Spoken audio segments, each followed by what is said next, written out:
What it do? Happy Monday. I hope everybody has had a good day to start the week and get us off on the right foot. I have had an amazing day. It is my first of 3 days off, and I got some good sleep, and I was able to get a nice long run in. And I went out and took a long meandering wander through the woods. And I actually foraged a good piece of wood. The bridge that goes across the creek in the forest has been sort of dilapidated and falling apart for a while, but it was all cute and whimsical, and it was like covered in moss and stuff. But the forest rangers, I guess, came in and decided to rebuild a new bridge that was safe and sturdy, which I hate it. It's like they did the boards vertically instead of horizontally, so it's not like slats like this, like a rope bridge slats. It's like vertical, like sidewalk. I don't know. It's not great. It has no character. It has no moss. So I noticed that some of the boards that had become disconnected from the old bridge were piled up along the trail. So I grabbed a mossy piece of bridge board, and I considered it sort of like a talisman, because I've noticed that whenever I'm going through an archetypal portal or moment or crossing in my life, ooh, I can see the moon out there. It looks really pretty. It's like a sliver. I always am gifted some kind of like magical item that is representative of this moment. And so when I realized that the boards were there and they were from the bridge and they were going to be taken away, and I liked that bridge because I had walked this path, like my forest walks are kind of a practice, you know? It's like you're going through this same labyrinth all the time, but you're like pushing yourself to go like in any weather. And you know, when the trail is sometimes muddy, it's not in ideal conditions, you know, you're pushing yourself through it. But the gift is that you get to know the space so intimately, you know. Every day it looks different. There's always new ephemera laying on the ground. There's new smells and new sights, and you know, the foliage changes through the year, and there's always new flowers, and they don't stay very long, and so there's, you know, different flowers behind them. So it's always it's a really fun practice to have. Fun discipline, walking the path. So I was back there today, and I got an archetypal talisman. It was sort of like a trail marker, a rite of passage, so to speak. So that was exciting, and it kind of matched our message for the week, because currently where we are in our energetic, kind of soul journey here is that we've started in the sequel of the movie of our lives, and like we are in such a new cycle that it's like it's not even the same movie anymore. We have started like Us Part 2 back in action, and we're like coming through the title credits, and we're really opening up and beginning in our story of this new path. And so what happens in every good story arc is that when we open the story, the hero or the heroine is sort of in this stabilized condition in their lives. Their lives are going a certain way, and they think that they're going to keep headed in this direction. But then the first 10 minutes in or so, something flips and changes, and it sets them on this adventure of self-discovery and overcoming their inner weaknesses by meeting challenges and growing along the way, right?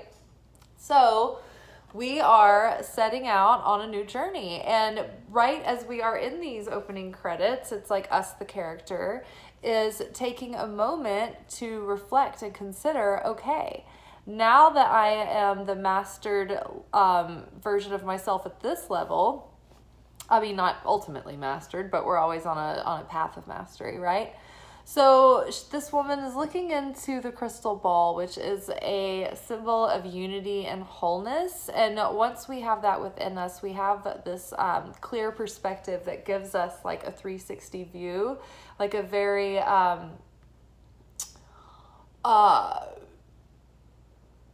a a rational, reasonable, balanced perspective, and that we can kind of see all sides of the issue, and we can look to see, we have the gift of prophecy at this point, we have hindsight, but like within the present. So we can kind of look at our situation and say, okay, well, if I go in this direction, I can kind of see that it's going to unfold this way. And I can see that if I go in this direction, like I feel like I can sense ahead, and this might be how this opens up. And so we're taking a minute because we are really setting out as new people.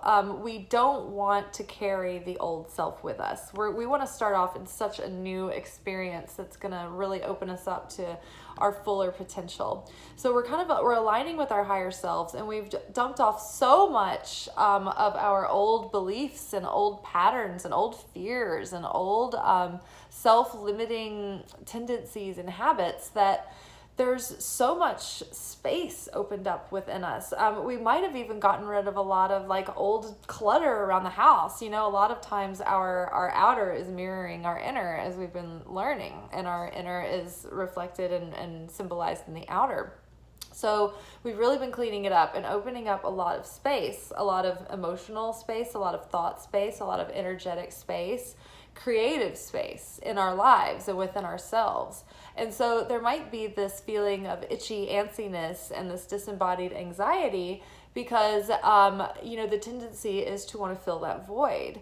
But what we want to do is we want to hold that space open and find a feeling of true wholeness within that without anything else causing us to feel this way. We want to cultivate this as the cause, right? As like our free will chose to create this feeling of unity and fulfillment and satisfaction because of our connection with the ultimate source of everything, the ultimate light, the ultimate higher power, creator, and that energy is dwelling within us, and we are dwelling within it, and it's all around us, and it's in everything. So we are getting our sense of fulfillment from that. And what we've learned recently is that our mental landscape and our emotional landscape have an effect on our electromagnetic field within the quantum, the quantum energetic sphere or whatever. So we're putting this electromagnetic force field out, and this, we can see this in our aura, but it's actually sending out like this signal that is measurable scientifically now at this point, not just like in aura photographs, but like in with more scientific instruments. Just go with me on this. So we've also been learning recently that it's our thoughts that create the electricity, right? And the thoughts send out the signal, but it's the feelings that create the magnetism in this electromagnetic force field that we send out in this electromagnetic signal. So it doesn't matter what we're thinking, it's what we're feeling that's really making the magnet like attractive, and it's drawing things that match that feeling. So we want to be cultivating the feelings that we want to attract more of and call in. So we're getting really clear as we are going forward with a lot of intention and choosing with each step of the way of the path. Okay, now that I am cultivating a life that I love and that I want to be in love with, I'm in love with this moment. I am feeling good. I'm feeling whole. And now that I'm not in a sense of neediness or wanting or feeling lack, I can really make these decisions based in like alignment with my truest authenticity, right? So what we want to do in order to attract the life we want is to feel and practice the feeling of having it before it gets here, and actually feel the feelings that would be involved in the excitement and the appreciation of it. So we're taking time to turn inward and really connect with what we want and feel the way we want to feel. And then we're from a sense of fullness and a sense of already having everything that we want and not feeling like we need to force or push or grasp at anything. Where is our gut instinct leading us to go on this path? Where is love taking us? Where is a sense of joy and inspiration and curiosity taking us, right? So what we want to do is practice restriction in this moment. The divine feminine over here is practicing restriction.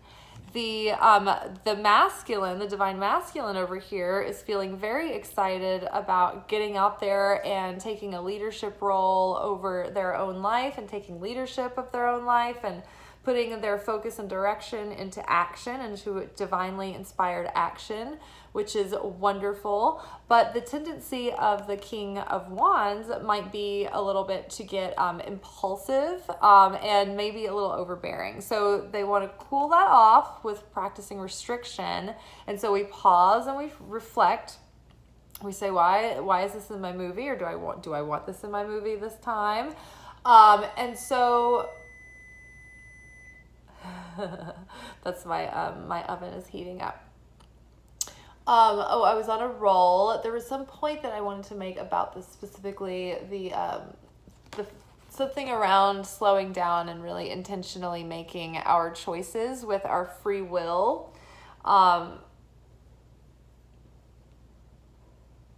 Maybe I'll remember it. Sometimes it comes back. We definitely don't want to be impulsive or erratic, because we're going to want to reach for something to fill that void.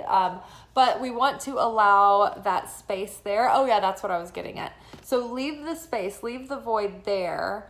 And while we're cultivating that sense of wholeness and full fulfillment within us, then our magnet is drawing things in that are truly in alignment with something that is going to really resonate with us. And so we want to keep that space open so that it can be filled with something that really truly fits, right? So we don't want to make impulsive choices right now.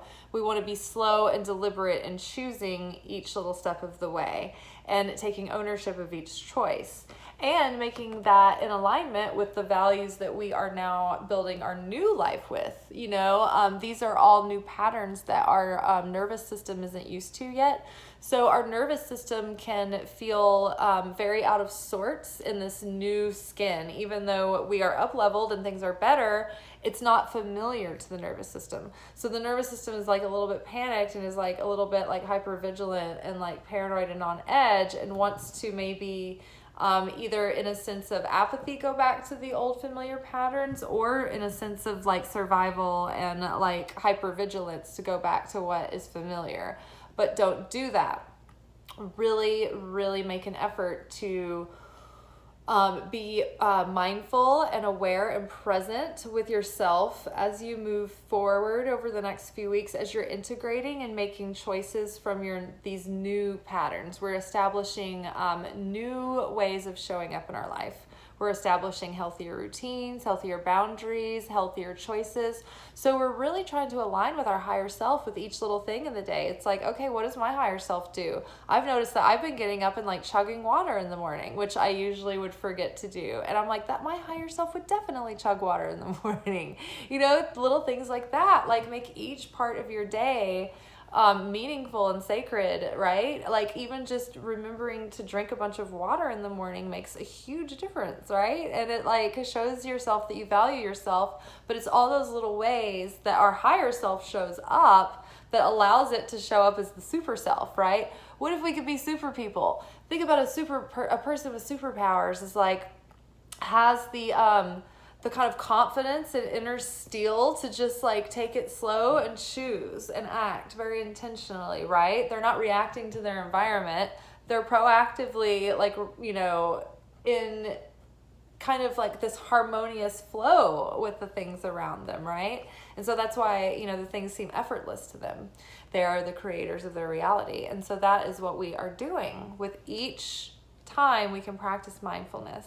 And it's going to just take a lot of not hypervigilance, but being vigilant and aware at first, because we're not used to this. We're not used to showing up in these new ways. So until we establish this new base level of normal, just keep a mindful practice, stay present, make choices that your higher self would make, and we're really integrating these divine feminine and divine masculine powers, right? we're overcoming these the downfalls, but we're really enhancing the powers, right? So this is very exciting, very good. I hope you all have a good week ahead, and I hope that you are finding flow and harmony, and you're cultivating inner peace, and you're falling in love with yourselves and with your lives, and everything's going wonderful and brilliant, darling. Y'all, be good, but not too good.